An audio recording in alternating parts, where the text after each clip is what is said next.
for the National Democratic Congress? Yo, Mamma fa akwanya so ntia umatie fo nyina na titu menchi ata no not mensi mu fo menchi MPP fo wo ye mpotem ha nyina ne omampanyin na nadoda nkwa akufo ado ne me mame Freda Prempeh oba ba ko ene na nadoda nkwa akufo ado recognize the role that women can play enti no why the chief of staff chesi ye nyina no ye dan no me manachi anope mechia me persua so for police station executives coordinators ne adofo nyina na me fa akonya yiso on se no maye tuntum kakra efi se ye wayem ye me man hene na nabo achetro mo to so miensa wanya ne ba bi ko enti no chese ye wa tweye mu a 31st May ye bedi ne na wotweda enti me ma dua nkwanta traditional authorities ne tano north man nyina eni dua nkwanta man nyina me ma ye nyina ye ho so yako na we dey answer na meka impesua system amenti ade ba kumfi ho okay social bia every time bia many opportunity bia na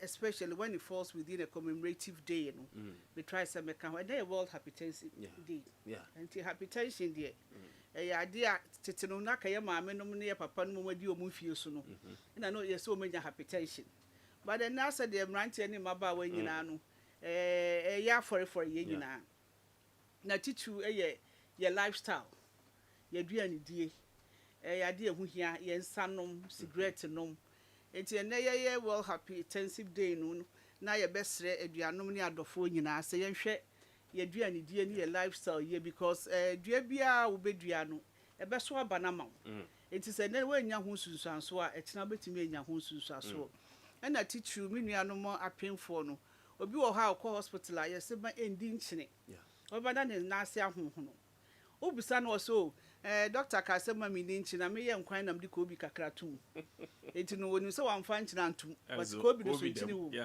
obi wo so a wo se anopai mi chi kosua kakra na bata no anwane ade no enye ma wo nti ye hwe sesa ne ma ni nyina no ye betumi ama na ba fom na ye nuanom so a mo habit of smoking no enso so de enye kra enti yenhwe na kwan bi asa habit no betimi agyae no watimi atry no agyae na what try so say wanu bia no obekọ medical check up okay because obi wo ha empatuwo bi ba so wa anyare bada yare bi ahinta ewonu mu enti mefa akonya we so asradofo nyina say say prevention is better than cure woko hospital na hu medical status a na wo kwan abefa so adidi bo kwan abefa so abey exercise wo kwan abefa so a obe 19 bi so me da say and no pay so on one of your sister stations mete say ye nua ba kuma bi e wo domase ha wa hwe no kwa ya wo pa me nkai abusua ya wo say light ho and I am say no okofa ni phone and isu no thunderstorm no enti eno che say phone no aye no hu bibie wo ho say wo conference a wo be hu no instead so obi e focus on the ye ka no na obi agina ne phone so wo tina ka ma obi agina ne phone so abe habit but e won no pros and cons enti no set time attender no wo mu gidigidi no she feel say the phone no there was no more important to her than the life ya can impre bebre say wo charge phone na unya call to film because why you na efebo no enye ema it could be anybody's game but we will be how that crowd na phone is a plug na isi obeka sa so sa ebi crowd deja ho timi srem adofo your life is more precious to wo immediate family ni wabusua ni oman ni nyina eti phone ni de eni ho ne yete ho ye maame mo bre so agisi efre be si phone esi fie so and as is okọ post office no akwa ye call no sa bre ni nyina na exist eti we na be ma your lifestyle na easier amaye because me buy me ye adwuma bebre on my phone me name is secretary PA communicate bibia wotimi ye zoom wotimi ye bibia nti e very important ye play my but the other side of it no so ne habit na tem bia no ye gina so no you should be able to plan your life say after bia mapon wadwuma make on me that's the time I'm responding most to my WhatsApp calls and WhatsApp messages because once we hear adwuma we hear meetings no you should not let those interrupt and ebe take you the whole day. It means na kema obi a me catch me pesua so for wo frɛ me no anya me send me a text Who for me when you send me WhatsApp. Because once I close from work, you know, I make sure I respond to all my messages, respond to all my WhatsApp messages. When people send you a message out to so big like I say, be urgent, important, then quickly you can respond to it. They make me actually quickly na mark to say be who I be here and I say who Freda and I say who be quickly no send them who be who way so that they can assist you. It's muma yensha kwanya related to your phone. Very important there, but your life is more precious. May I be brave for this opportunity. Tell on not to fall. The Biana Bisa say, dear Engineer Twaba, Yatuaba Pem Puntu, Yatuaba Pem Koso, Yatuaba Pay ye. Na and this for about 2 or 2 years. Mamma Faconia was not born winning in Abaso, especially a man or a Mar 20 in a corner. Fortunately, Omuti Nipa 17, a winner.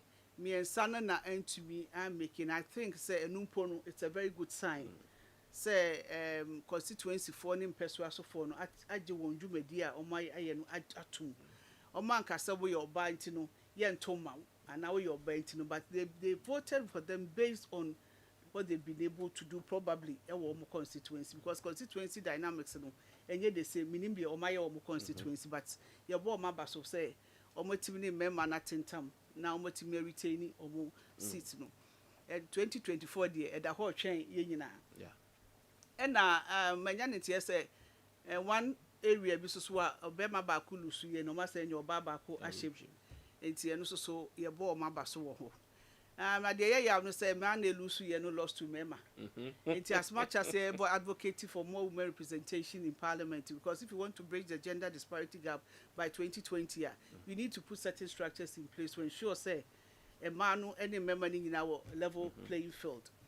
A member also, I'm saying, very 16 and 14 they lose or more elections. I don't think it's too bad, because if you have 275. If you have 137, now a move 16 and I say move 14, 275 constituencies. I press the whole country, and now Kakrebi Lusuye, and you know, you're born Mabaso. Me now for be no more committee, honorable Aka, and I may catch and say, Enyashi, Abanisa, or say Abanisa Crampona, he still has 1.5 years to trouble me on the committee. It's no me who say oh young quiet or up to next year or be continue and one of their brilliant men brains Professor Augustine Terrier. That guy is, I mean, he's just too good. We need to serve on the education committee, and now hear the level of thinking, the level of contribution, the idea. Sometimes you ask yourself why, but they've lost him. They've lost him, and I believe we say. But John Muhammad and the fufro because number card them say that who here say one better no swaba because who say he was going to run unopposed and they don't have any candidate apart from one. They are telling Ghanaians and the whole world to say the whole NDC Kuokakawi, the biggest opposition party, the only candidate they have in this world or in the party is John Mahama because they presented him back and forth. So yeah, carrying that way. Yeah, swan inside, yeah, swan is who the mood to know. Media, they're voting for him again. It's news. Yeah. Say, idea, or man to a man, and the beer Dr. Dufour, so one withdrawn or winning, and as a Kojobos winning, and like a news. But the idea, news, something that we all expected. And I don't think he has anything really new to offer. It's the same old story. Because he had all the opportunity to do whatever, says he also Bayama Ghana Mino. He had the opportunity to do it, and he never did it. NDC has been in power for more than 27 years thereabouts. And you know, baby, I'm a penny and another down Kwabefa or Mino, 2017. Any baby or dear 3 years before COVID, the Ukraine war. Ghana for is there for them to attest to it. Baby, because this election, when I contributed to the SONA on the floor of Parliament, I said it's going to be an evidence-based campaign.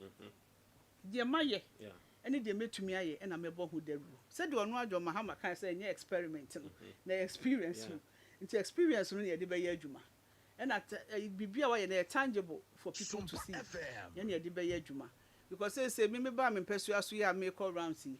We drew me crown kuma, man cran home, subri so, Tano Krom ni ade na mehwe me mabunu a enka bia enye free senior high school a enka bia samre omuni secondary school ben free senior high school ntino ipa dodo na timi enroll ene so kodu university a free guarantor system for loan amwa bebre so atimi anya bi eboa ma omatu om school fees sa kofo time kofo babies na mo ma memunya free maternal health care no sa nkola so na abenya free senior high school mo aso so sa akọ university so aka ho nti hu say wo hwe MPP track record a no mo say dwumadie no ye de hye won sa omutimi ye.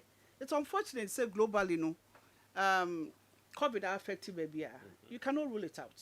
Just that the opposition there, when they get this opportunity, they say beyond by propaganda. But when you meet them one on one, I only know in common. They know because also too fine.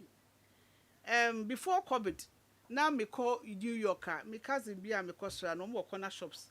And to be an oppa see me quite grocery crime now. Those days we're buying a tray of an egg tray. By $1.50. Okay. Recently, I lost my brother and had to go back. We see from the same shop, no, near $4.50. Me call shop Costco. Send me kotoa die. Na me pay something. Baby yi. Na me cousin nam ni nam swear you the same thing. So when I got to the teller, and I'm so me you ba kodada. It won't fall back with this. The girl was like, "Madam, I'm going to take it away because when you come back tomorrow, the price will go up." It is likely to go up. And you know, yes, did agro. Germany, and one crown to me to me because of more Russian, because of Ukraine war. It affected baby. O call Paris, a shop can see be a Beconaka Ghana for go baby, Kutomo trolley short. Recently, because on the way, because a Juma crown affecting Crofobia, people do a lot of online work at home. It no want to be Emma Emenya Juma crying. And all cost shops are our brochure, they are total we are high, but people are working from home. What party to a shop or crowing this online. It no affecting your baby, but baby or man penny, Nanado Dam Quabeso of my from doomso, from cholera, and the abedu baby, and your COVID in Ukraine war, your cassette, affected countries are. Not just all crowd him their worker, but they will never accept it because a opposition. It is tembiano, bibia bebwa ama wumpuntu no nkoso na koso. They will try to break it down. Some have been in opposition before. We call parliament in the opposition. Now we sat on the minority side, and those days when the will say, "Mako parliament 1 week I want to manone kasa because everything make a once." So I want to know who opposition. I have a lot of work to do. It's in your bomb, but they should. Because of power, you should have more work to do. Them so power there who deliver. Okay. And oppositions who deliver no brewase. Okay. They won't carry across worker. It's no a matter of choice of words, new projects, new programs, and we are very careful. But we did say, so far so good. Said the man penny, Nanado Danko Kufu to buy or can't say, or can't parliament to say, if anything. In terms of even roads infrastructure and Kuano, MPP Ababa, you deliver more than NDC. And you cannot rule it out. So share in Yuba air cost war. You import them even Now I may free Accra Bay. Me fa Ufri Atomic Junction Faha Choho. Now say, the Juma ya wa henny. Now what I see ho. Now what to say almost Accra baby ya Juma. Now I may bel Kumasi. There was a time I me fa Santase Equino, Echo Crobium for Dabai Darko. Not quite in your cry. It's a taxi crowd me to me besides. Now more boy under came and asked some other and asked some MP of mine. Now I'm and run and sunny near me bear me far away. Ya Japan, ya drains in Indian Trasua, and so more trains some of the asphalt, if you go so. It's no, oh, share a Jumedia ye do every region, every district. Now I may contribute to our State of the Nation address. Now, Sam George interrupted me. So I want the constituency. But the constituency, you see defense, which is about $75 million. It's about 60-70% complete. You sign your roads to one the constituency. Now say I'm call election. So I'm campaign. I will say my my school that way, my gutter, my way. Usikana de. I buy that so no. And the boy, and my yes, project in our constituency. Now, me nua bema honorable the free amapodi only the other them says gone viral because he was enumerating near my ya on the constituency. But then you know number catch was say MPP buy no ye hwe. But Yankopon adom am the opportunity. Says over free senior high school enrollment ekosro. Yes, knowledge is power. It is almost be educational. Not just one man the key or the be in the future. About one dachi. And then MPP about buying TVET. Yashemukina.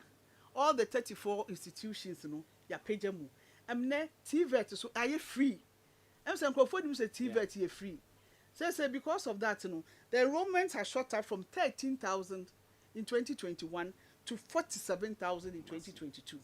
Now some say TVET, you know, say nipa dodo ko TVET a ma unemployment ba form in the sense that nipa ni be wie no kra ne nsa no adwuma o start adwuma so okọ employ nkrofo a kire won adwuma into the ripple effect on adisua na wadwuma osua e kon kan pa because enye TVET akam no mienu yente ha atade a wo hye obi na pam ye kania wo he electrician na ye table yi carpenter akonwa yi carpenter adwuma nti bibia ye bia around us no associated with TVET. It is o mampanyi bia ba wo nya vision se mehye TVET mu kina na me mabunu a e wo Ghana ha etimi asua won sa no adwuma na me gidi se se ye bo na ba so because me am wo ba ko wo Yamfo I had TVET no yeah na ka Yamfo vocational technical school na say kohwe adwuma ya ye wo ho ya ye hostel facility for boys, hostel facility for girls, ICT center, resource centers, administration block, me akramasa to insuo e wo ho e dia ma mu enti we've enhanced TVET and normal fashion na say akramasa komo mu machines enti se kola ni nyina be fi ho no masonry, carpentry, electrician, home economics ni ade no obi a be fi ho no okra ne nsa no adwuma enti when you can say we visionary leader a wo boa ma emabunu ensa akwano. You cannot do everything within 24 hours. Okay. But then my emra fears yeah, I mean, all right. Recently, recently, na me follow kakra. I think Boma and Yamfo, there was a middle bed project B, toilet facility B. I think it's about abandoned for some time now. Now I am going for no hat bar. All of a sudden, that means a middle bed for never take over. All of a sudden, I'm say, yes, honorable echo. What happened? Oh, I think Bomani Yamfo, minimum say, yeah, my main case, they be a case, you're to about paying punto, you're to about paying cosu, you're to about paying ye. Yeah, not because I'm chilling count for no, but when I sit back and look at what I've been able to do, yeah, Namidi, Asidama, Australian Pong, Namada, or Mampenny, and Nado Danko, Kufuad was the MPP are buying. So my breast and I've been able to achieve so much in my constituency. It's worker toilet as a medium. Mama shall say if your toilet in my bako 10 toilets in my constituency. Young folk the any diaka honing nano. Me and me share me community dynamics na many assembly members leading command then identify problems in the projects yeah I bet me abwa our community. Okay. Toilet no. Middle belt 4 and I'm called OBA. Send me here toilets. And they gave me 4 at a go. 4. Nyamia dom contractor no create demand me akra minim no. Because it was awarded from Accra. Obeshe be manini assembly members no link here no obeshe djumadi na say unfortunately somewhere along the line no adwuma ne nko yi nti no estole but me fani say ye to aba ma on yanka se kwotena mra hye bedwam nko an ko hye mra nti no so mpesu asofo ehia bibi ti say ya ese so otu ho anamon because Yamfo especially toilet na na wo ho no I wish say ka mo be show old toilet in the picture no yarea infested toilet same as Boma enu ti na ye de ba akokọ Yamfo ye de toilet no ba akokọ Boma fie mesi toilet ni mienu e wo Boma secondary school ye si toilet ni mienu e wo Sewake senior high school ye si ba akọ Okuforidua ye si ba akọ so wa Frisipa enti no wo say this time no cholera there was cholera outbreak some time be na nipa be 200 and ehwe omo nkwa because of cholera because of insanitary conditions because the toilet facilities ni ade ni available enti na me fa to me ho so say me wo peri me ni urban constituency enti no yeso so ye hawo kakra ye toilet dia na o se mitu ho anamom enti man fa nhwe se omu mewie toilet ni ma yembie ye no na me amefa to me ho so se mehwe na makra toilet na at my own cost na mabie e dia ma adofo atenem ayusu enti me no ka say enu a me bedru ye me ne middle belt regional officer no me ne nakasa me ne Maxwell so akasa na ma hye no boss nyame ya aduma Tuesday ye bebie toilet no for ni nyina e dia ma adofo na they were so excited so no boy ya de pa a toilet aban ye na contractor sika 70 astole na wa ankasa odi sika awie e dia ma manfo de e se e bo abaso nti they also excited pa say toilet no nyame ya aduma the aka no ye light say connected light to yamfo de mi ankasa makoto poles amomo na akasa omo benya side plan de akọ energy commission akọ documentation ya tumi connect light no e de akọ but then now open it for them on we need time na ye renovation to open for them no any toilet ni bi dem so we ye bomade no but say ye wie ni nyina painting the kama ye wie kofori dua de so ya painting the kama dua nkwanta de no so ni nsa wo so am gidi say by the end of this week no nipa am de ahye ni nsa no so be wie na wa complete the kama enti toilet ni de Yakopon adom ye begu so say kura no me san ye ba ko dua nkwanta me say who say baka say dua nkwanta ye kese pa but if I show you where a frisipa toilet I know so ya mo mani borehole e wo hotel tem bia me ka say metna radio so na TV so na me kan ye ma yo me constituency a yeah, people sit back no say it's tangible when your toilet I want to make so your toilet because say ho dey bia me ka say water is life it is obi ma nkwa obo nsu anu ama nkwa enti me pesu asoso no tu nsu over 150 and we are still counting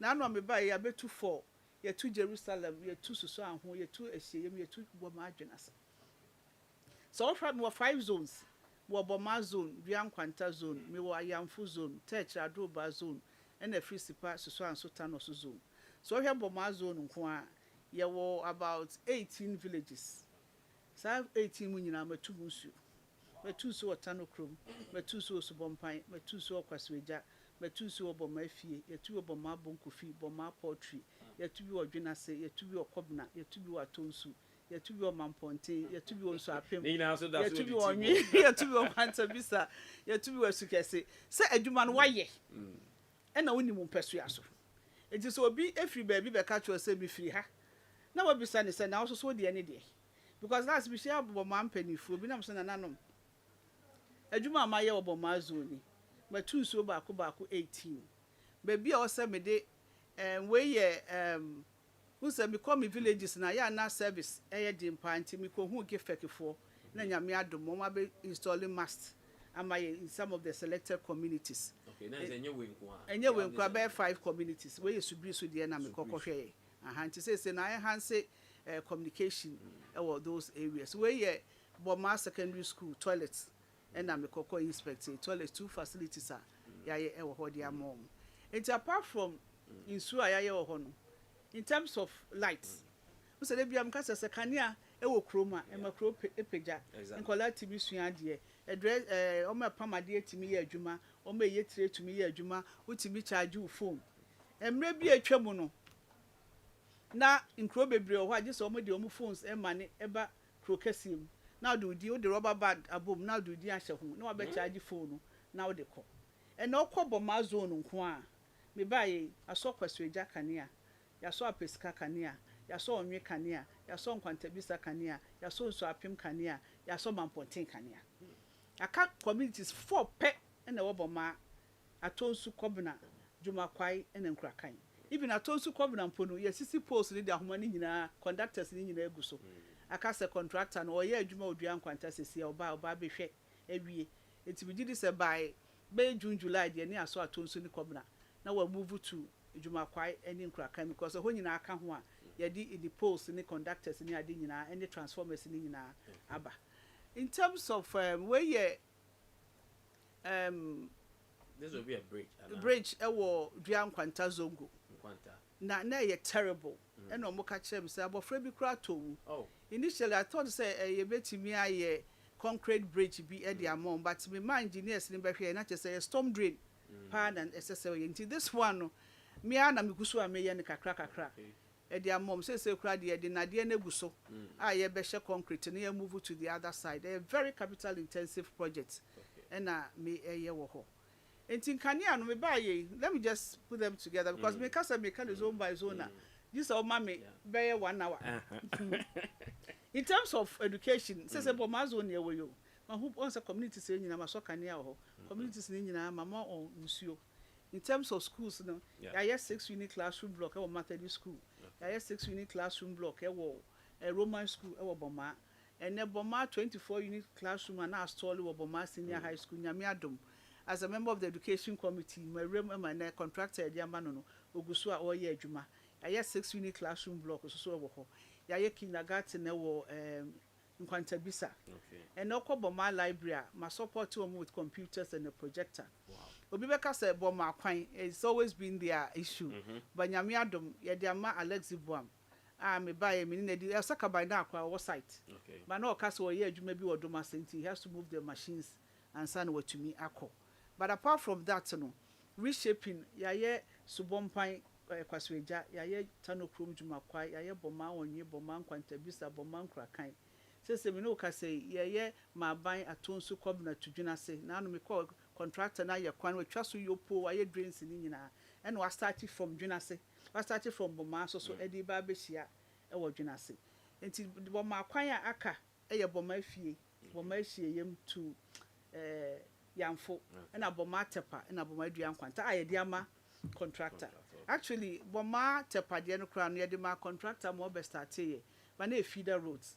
And I'm young coach of us, but my crew Cassie. It's one baby by Nanyanko Padum, Yay in highways. It's never a contractor, any processes, any documentation in Yano, SSA. It's in Yamia Duma, way near storm drain, ye, Dian Quantano. It's electricity in Quano. Me buy if you touch your draw bazona, ya saw Buffalo Chrome Cania, ya saw Mancry Cania. Ya so Subisu number 1, number 2 Kania, ya so school Kania, ya so coach Kania, ya so BC Kania, ya so crow from Kania. And then Oko Bomaswa, said the American, ya so Kwasweja Kania, ya so Pisca Kania, ya so Omye, ya so Quantabisa, ya so Happy, ya so Mampontin. O buy yam for, ya so Shayam Kania. Now what you mean, we ya, Akoso Aguna Kania, so Tanano, ya so Cope. To do besa esua de ni rubi nyina and the contractor no e wodua nkwanta domi abra wodua nkwanta asanti sua ai hososo wo ye ho adwuma ya so adejemem soso e kanea e de amomo we ye roads na me co inspection wo Boma to Junase and Junase when am the ama Alex Buam there be we ye Otulate one kasa crow free Junase chrome ho enti roads ne da na koma so na say nyina oba mo office be wa raise certificate or hwese betua ne kakakra na wasan de abeto adwumadie no so but wa ye kwan kama pa from my ban atonsu kobna e de ababesi aha enti say in terms of roads na make say MPP about ya ye adwuma pa me mpeso ya so de bia me say I've done about 85% of my roads majority is under construction so no hwe church adroba minu so onu sa kwan na now first way and then you go to asphalt. Ya adroba to Subiso. Ya drains ni nyina kama. A trap line so akasa ono so no. Wa raise certificate kakra wo twen se ne sabeka sika no de quota no abeguso. Apart from that, ya Buffalo Chrome to Mancry. Ya Mancry to Subiso. Me no ka say yensa wo so a ye dua nkwanta bredi. Yensa wo so a ye buoku kruwa. Yensa wo so a ye dua nkwanta bedomi jache. It is also been pursued so high, yet ton or so adembo. Not just a major roads a woman constituency in under construction. A big crowd why a quote was ye bombardi any few what they are. Not just a diakanako feeder roads and one. By feeder roads in Umponu say, yet ton or so adembo. Dian Quanta campus so reshaping our whole young full prambo so young for Aguna young for Tano and reshaping. And in a rural community to mean yet highways and now to mean urban facility or just a reshaping if the ways way a tertiary. Which I said yes, a gusu quotan or what. And you know, in terms of roads infrastructure, no, ya be in health. And my chips compound back 10. I'm a kaya uncle for us. I say na chips compound no say nsi ho abetimi aka say esi ho Okay. Wontimi nka say esi ho ko hesu bridge so ko hesu bompan ko he na no deputy minister for health when the commission jache na mde no course na ha so obesi health facility wa ha na me so do constituency urban me metie kura nti kura nkuma ni nyina no e pese health facility ye very accessible to them enu ti na ya baby ojachi say me no ka say we adengo chips compound ye we tanochrome chips compound tanochrome kwa they exciting because they the bricks and na pese me explore bricks no the cost of building with bricks. We said my deputy minister for housing before. Today I explore how we can bring down the cost of building using our local materials. Okay. You know, me the test him who say you can still save the 30% in Crawford Casse who use local materials. I'll bet you are save. Even community centers like their backgrounds. Me fatu me who say me baku 10. This is why is it 9. And Jaka 1. Yeah. That means you are Ya not bi far oduan from kwanta target. ya bi osusu ahu ya bi osusu anso ya bi osu kese agugu so ya bi wo boma fie ya bi wo yamfo am say we aduan kwanta de no we aduan kwanta de no na ya bi wo church ya bi wo adroba nti my 9 nti no me scout we am say adroba me scout ahwe ba bi a you did the last one ebeko bokukurafo and that say be DJ drum come that they always be a pamphlet by here I'm say pamphlet dey ma bie na me hwem dey na person hu ni say what I'm happy is that you can easily identify the place. Yeah, me nim some akotwa sa pictures we nyina the man said that you for say DJ drum come. Oh, mama fa ba kuntwo na do dan kwa kufuado wa ya ade ama chese bi say project ni dey Okay. ye wi dey beto no because it's a big legacy. And they will share the whole country, the whole West Africa. One of the best fire service academy and a training school. It's been done in my constituency. Oh, here fasa. Yeah, we work kukruwa kwa so. Okay. Na contractor no, mami mo na abaso. Because yeah, very share yeah now catch him say, yeah mano 6 months to 8 months to complete. And I'm so as usual. But was starting a juma in my cohort 3 times, and I'm so much impressed at the level of work and the quality of worker. Why? Because my culture is a project, yes, and another down Kufuado. Any MPP flag bearer, your baby, ya the tone and san wako. Okay. Into Oguswa, or ye, sir, a Juman, because fire service training school, na eba, never my crew, no so, a be a para. And another down Kufuado creating new regions, no. Or Caso Peso, equitable distribution of institutions and agencies, who say, formerly no, and Kayawa Braha for regional capital is Sunyano. Now all the institutions and agencies and the heads of departments in now Sunyani. But say no, Yachichim. Yeah. Until yes, we are highways. Okay. Can normally highways in the Quebec regional capital, a walk also by Yamiadum. Ya lobby honorable minister Nanado Danko Kufuado. Amana Babi Druha. Now, 10 Biano, Debbie, I'm catching say, wherever I find myself, and I said, me or bar. Because when I was serving on the energy committee, now I'm or bar from our side, from the MPP side. And energy, so Ministry of Energy, they have 16 agencies. More boss, or more Gridco, or more GMPC, or more TOR, or more Petroleum Commission, any identity. As MP, no, as a so with Timmy lobby. Yeah, now focus everything. Of course, we MP now Timmy lobby in fact be my constituency. The idea now be because common fund, no, a BMR regularly. And the buses want to be fancy toilets 10. Want to be fancy chips compounds 10. Want to be fancy their backgrounds 10. Want to be fancy schools in 15 or 20. It's your soul lobby. It's me call lobby ha, no ma call lobby ha. Me call latter days for come be see chips compound and mammy. Commercial bank for Abebuami, Stanbic Bank for Abebuami. Wherever I find myself, me try semi lobby. Since I serve on the Defense and Interior Committee because of my background. You say my prison officer for 10 years in uniform. A lot of people who knew that one about me.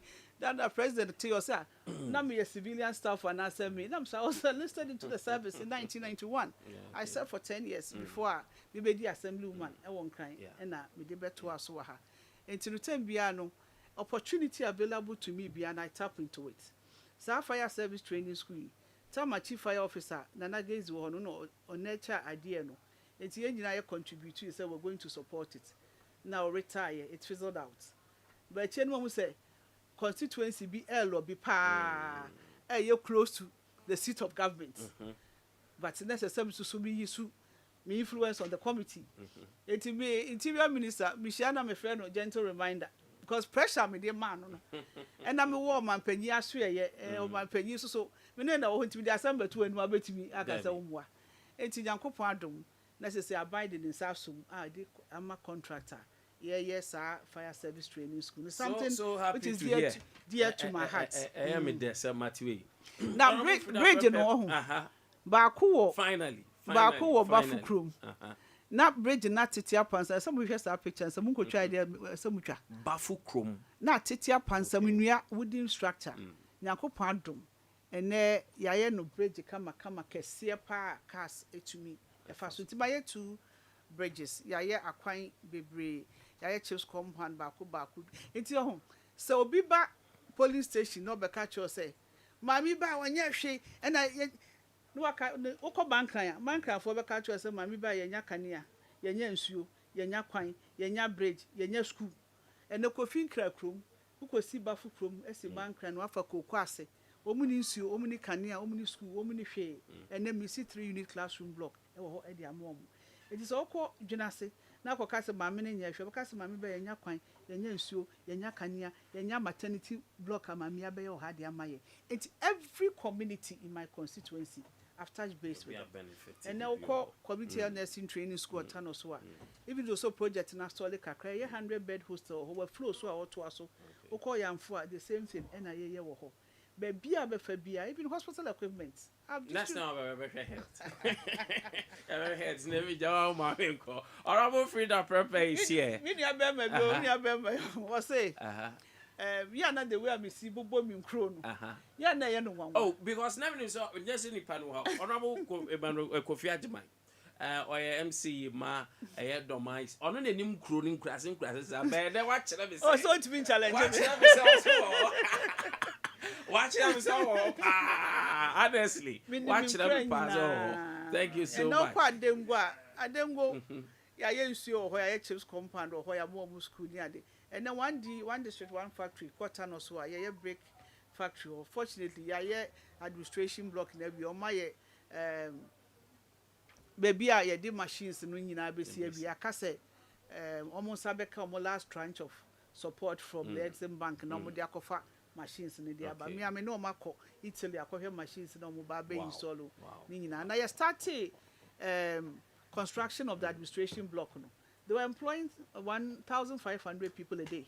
May I say on that note because oh the more you talk the more I mention for comments which I'm not asking so you have more positive comments no so won to me nkasa wa bra wonka emma ho asem hey skills development baby okay Maslog say nyame adom yatimi anya loan facilities ama man dodo na over 500 no so Maslog ni de woman say the amount simple ya ma bosumi nsia na odi atua odi tua interest here just 1% utua wi ani double e the amount o ma etimi tua ye no o ma timi adobula mo musika no ekwadi we dodo susu afu say ma ban na abaso e no ma Maslog tie ne eno entua kra no adobo no may I say honorable Freda Prempeh me jana and no ma me nko thank you so much the last one is that I love football in 2018 AFCON Women's Championship. Me na me chair local organizing committee of the 2018 AFCON Women's Football no. Enti nyame adom. I astrotef e wo me constituency wo Koforidua. Yeah this second one so e ba yamfo. Hey. Mo ni adwuma. Mo ni adwuma astrotef no kwa and the case no hanum. So we have one in Koforidua. The next one so e be follow. Okay, thank you so much, Honorable Freda Prempeh. In fact, next time you have very health. Now, I like the way I obo in crony dino, and a general conversation. That means all the baby was at the other from now we will gather more pictures. Now, yes, because education here can want some. And I don't know you help us. Oh, baby, I did that. But that's if we say I don't pay. Quite a bit sounds here meeting. Tia that's if we say I don't pay or joining us. Thank you so much. But you know so what to say. Yamia dumpa. Hey, the way I was here, you may only in our best. No, I'm not feeling your voice. And BB, are okay? Bibia you okay, me okay. You okay, pa? Me okay. Na ja woni adwuma yi wo kasa oduru ba bia. No ya kokakra. That is okay. Na umkrase no omo what to say? Mama nchia Honorable Freda. Na min salute no. Okay. Utimu say oye adwuma no. Na oye ni ye nyame nhira no. I think say wish ye chi ni ye ni bi. Minim se be ka be hu ne ye wura na do dan kwa kufu ado aye. Nti se be ka no waka che be say benko tanonof ni be misa Honorable Freda be hu bebre wo na mama nchia watiefu nyina mama nchia wo so. Okay. And then for the first time, one chair umkrase for. Na mama nchia swafo hwe mantami so ansa. Honorable Justina Usuba na hine na MP fo mienu abewo krum hayi. Honorable Ignatius Bafo wu na Honorable Kwesi Ami Ochreme. Na mama nchia doma isifo so nyina kwa ne so nkoso. Na menchia watiefu so nyina na yewura kwa mbafo.